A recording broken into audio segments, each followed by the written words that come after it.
The 27th lesson looks at politics and society in America in the 1920s. This particular video lesson will focus on politics with a second Part B lesson on the same topic, which will look at society. The reason being, this is an absolutely enormous topic, and it's probably best to sort of atomize them into two separate parts so that we deal with politics and society and we don't get overwhelmed by the volume of content. Now, let's take a look at politics. The 1920s really is the end of the progressive era, sometimes known as the end of Wilsonianism. You'll recall that Woodrow Wilson, in the sort of the period 1912, really 1913 until 1920, had come to power mostly as a consequence of the failure of the Republican Party to remain unified. And he remains really one of the very few Democrats, only the second Democrat since the end of the Civil War to ever be elected, and will be the last Democrat until the Great Depression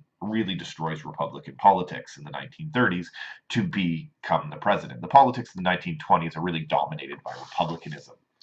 Um, Wilson had never governed with the support of a majority. He had won, again, as I said, in 1912, only because Teddy Roosevelt split the Republican Party between himself and Taft.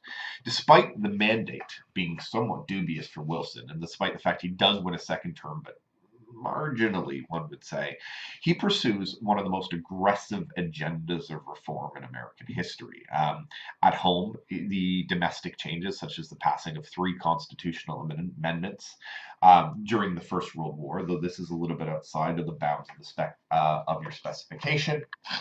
You may want to note that Wilson nationalizes huge amounts of American industry for the war effort. And additionally, at the end of the First World War, and you'll probably remember this from other things you'll study, Wilson tries to push America into the forefront of the international order. America, a country that had been isolated, Wilson had hoped would be the proponent of what he called a new League of Nations, effectively an international police force that would use resolution talking to prevent war in the future. As you also are aware, that Americans, starting with their rejection of the Treaty of Versailles and the League of Nations within it, not letting that be passed through Congress in 1919 and 1920, begin to reject Wilson's or Wilsonianism, the idea of America playing government playing a big role in domestic and international affairs, out of hand. Neither of were really much of Wilson's sort of progressive ideals that his image of America as a big player on the world stage would survive as American policy into the 1920s. The first president, really, and probably the best example of a backlash president, is Warren G. Harding, a man of his own admission of relatively limited means. He talks very commonly about being absolutely shocked that someone of his say limited ability could even become president of the United States, but that's exactly what happens. Warren G. Harding coined the term a return to business normalcy. Um, Harding is out of Ohio. He's sometimes described as an affable simpleton. He campaigns on a simple promise: we will return to normal. And what is this normal? Really, it's the politics of the pre-progressive era. Under the Harding administration, that means government becomes pro-business, it becomes anti-personal tax, and it becomes anti-regulation. That's not just regulation in business, that's regulation in general. Harding will really, as an individual and as a president, be guided by his Secretary of the Treasury, the most important man in America, probably throughout the 1920s, despite the fact that there are 2 presidents, both Harding and Coolidge, is the Treasury Secretary, Andrew Mellon, who will serve in that position under both Coolidge and Harding. Mellon will cut income tax rates for the wealthiest Americans, okay, from 73% to 25%. The capital, the money that he frees, fuels, in some ways, the skyrocketing stock market as these people invest to get even richer and richer and richer. And it really helps the rich, more so than anybody else, achieve an unprecedented level of personal wealth and material affluence. There's literally nothing their money couldn't buy. Um, the other thing it does, though, is it exacerbates to a horrendous degree the distribution of wealth issue in the United States, the gap between the rich and the poor. And by 1929, we see the richest 1/10 of 1%. of Americans owning as much as wealth as the bottom 42% in total. Um, a lot of people say that this unsustainability with the power and money of so much power and money distributed in the hands of so few meant that it created an unsustainable financial bubble that led to the Great Depression. The fact that so many people had to be risque in order to, with their finances, as meager as they were, in order to get ahead, meant that the Great Depression was all that more likely in America. Some historians have gone so far as to call Warren G. Harding the worst president ever. Um, Harding had been completely hostile to government regulation. And what's worse, he stocked every regulatory agency with people who were not only pro-business, which means that they wouldn't enforce things like the Sherman Antitrust Act. Uh, he stocked them with horrendously corrupt individuals. Okay, many of these people proved to be deeply corrupt. Under Harding, scandal taints many departments of government. The corrupt, looted public money. This cost taxpayers hundreds of millions of dollars. And really, the apex of corruption is what becomes known as the infamous Teapot Dome scandal. Something we'll talk about a little bit later as well, because its effect on sort of society at this issue. Harding basically hires an anti-conservationalist interior secretary, someone who is not willing to live up to, of course, Roosevelt's conservationism. And not only is he not willing to preserve what Roosevelt had conserved, he's willing to accept massive amounts of bribes. And the guy's name is Arthur Fall. Really, the term the fall guy, if you've ever heard that, comes from this individual, i.e., he took the fall for President Harding by sort of getting investigated for this. One could also argue Harding dies and he avoids a lot of the criticism. But anyways, make a long story short, he accepts bribes. And these bribes allow the oil industry to drill on public lands. There's an invaluable federal oil reserve in Teapot Dome, Wyoming, a beautiful area of natural resources of exceptional beauty. Another one being Elk Hills, California. And basically, Fall takes huge amounts of money. He takes almost a half a million, or was it? Yeah, $500,000 to allow these oil companies to drill on these sites. The Teapot Dome scandal becomes really the sort of the best example of massive corruption. And most historians, due to this, okay, and the fact that not only in the Teapot Dome scandal, throughout his administration, the officials could be bought so easily that it meant a lot of historians say that Harding was probably the worst president of all time. Harding, as I just sort of alluded to, doesn't really live to, let's just say, he doesn't live to face the consequences of his actions, having died of a stroke, actually, before his term was over. And he's replaced by Calvin Coolidge. Now, Calvin Coolidge, what do you want to say about Calvin Coolidge? Okay, number one, he's another Republican. Number two,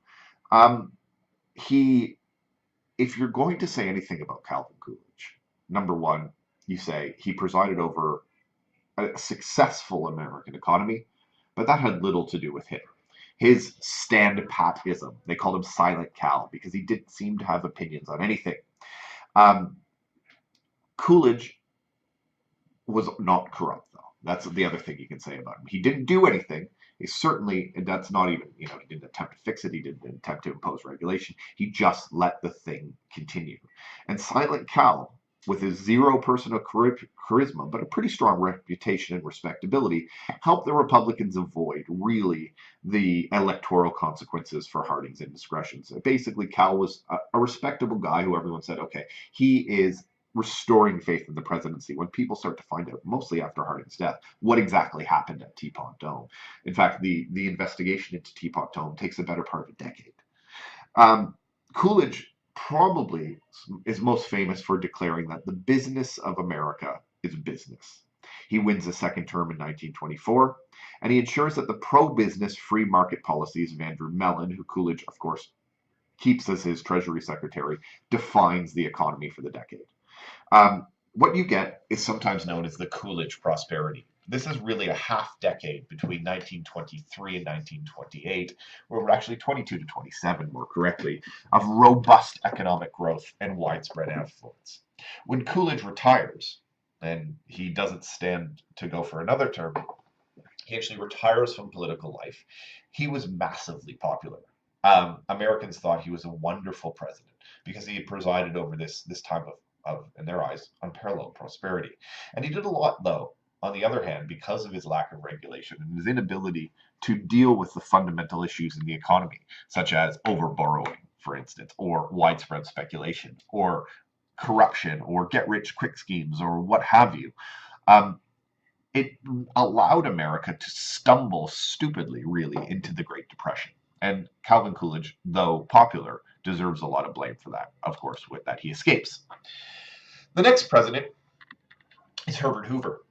Herbert Hoover is probably considered the last of the progressives. He's actually not really cut from the mold of the previous two presidents. Hoover actually goes and campaigns on this idea that he will be, or he will lead, a triumph over poverty. He says, "We in America today are nearer to the final triumph over poverty than ever before in the history of any land. We shall soon, with the help of God, of course, be in sight of the day when poverty will be banished from this nation." Herbert Hoover is influenced probably by his upbringing in the rural West, or the Great Plains out in Iowa and Oregon, Oregon even to the west. But being ruled, he's a self-made millionaire. He's not, though, because he understands the difficulty that the average person has, a rigid adherent to laissez-faire.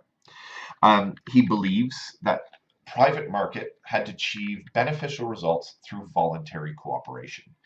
Um, as Commerce Secretary in 1920, Herbert Hoover was one time considered the greatest man in America. He was able, at the end of the First World War, to stave off a small economic depression, which hit everybody at the end of the First World War, as sort of demand, of course, naturally decreases for industrial products at the end of the war, by convincing businessmen to pursue policies of growth rather than retrenchment, that is, a reduction of costs. So he convinces people like Henry Ford, for instance, to invest, to grow their companies to avoid depression rather than reduce spending in response to economic difficulty. And this worked brilliantly, as there was a minor, relatively speaking, dip in the economy at the end of the First World War. He was wildly popular when he ran for president in 1928.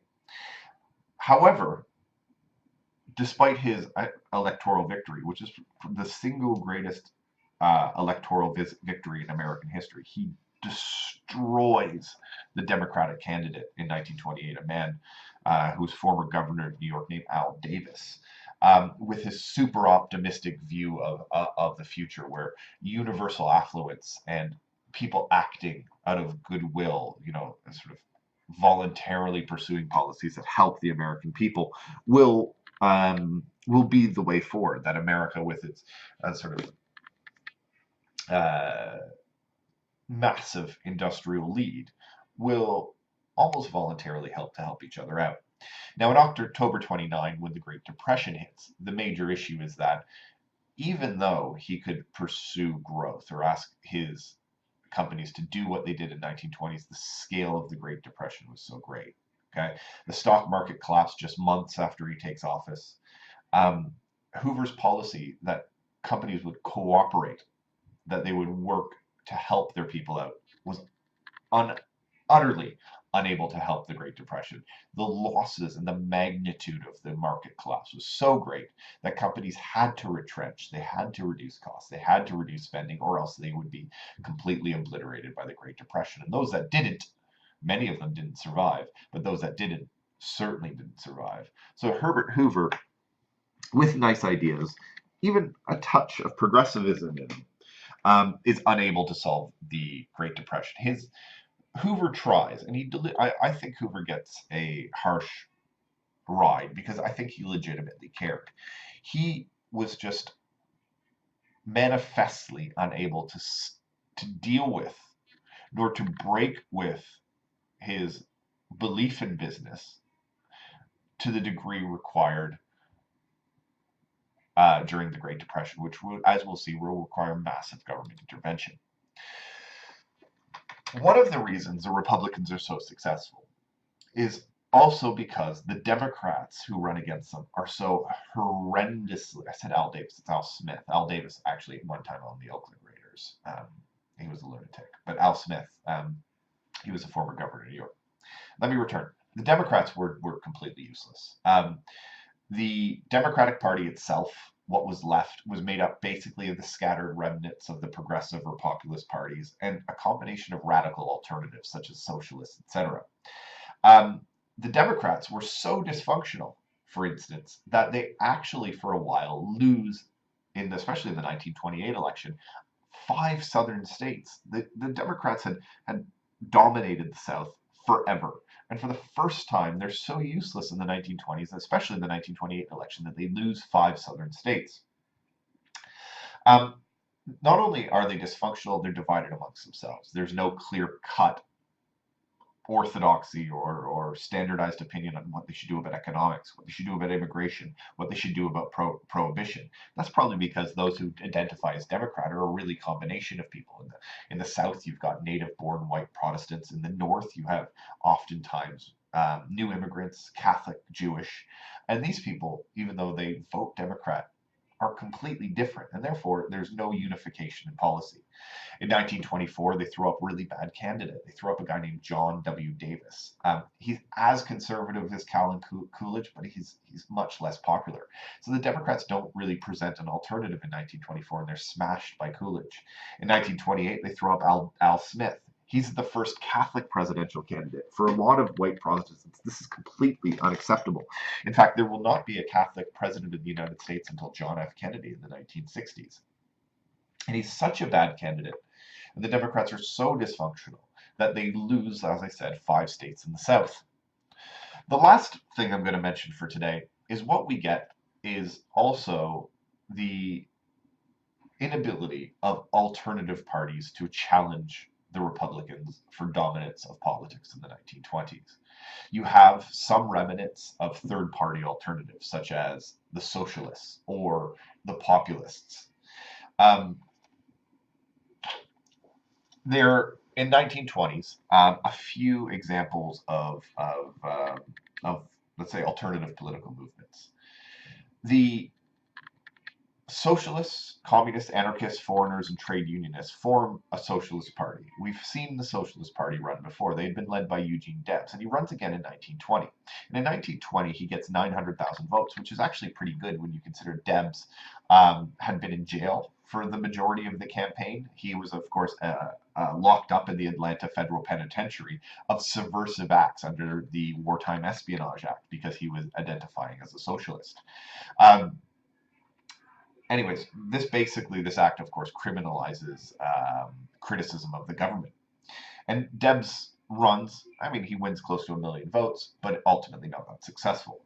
The biggest challenge from a third party probably comes in 1924. Um, the Democrats, as I had mentioned, put up Wall Street lawyer John W. Davis, and this angers a lot of people because he's so darn conservative. And they organize what they call a new farm labor party. And who they run in this? Of course, they trot out Fighting Bob La Follette, one of the key progressives, of course, famously senator of Wisconsin, and really the standard bearer of the progressive movement since the turn of the century. La Follette campaigns for what he calls a progressive revival, and he gets a pretty respectable 4.8 million votes nationwide. However, he only carries one state, that is his home state of Wisconsin. As a consequence of this, he becomes a pretty much an also ran in the Electoral College. In other words, that in the United States, which awards this electoral votes based on the proportion you get in that state or in that region, he gets only a small amount of electoral votes for carrying the one state of Wisconsin. The remainder of votes spread across that country are overwhelmed by votes for Republicans more than Democrats. But as a result, he gets almost no electoral votes. And certainly, he would have done better in a proportional representation system, but in the electoral college system of the United States, he's basically he doesn't stand a chance. At the end of the decade, effectively, what you get is Republican dominance, a dysfunctional Democratic Party, Republicans not throwing up, maybe with the exception of Hoover, anyone with any sort of dynamism whatsoever, but an unheralded and uncontested run of successes in national politics. Republican dominance, it's important to know, will only ever be challenged in any effective way once the economy collapses and you get really the end of Herbert Hoover's single term. He's replaced by the Democrat Franklin Delano Roosevelt in 1932 for 1933. So as I said, that's the end of part one. We'll look at society in the 1920s in part two.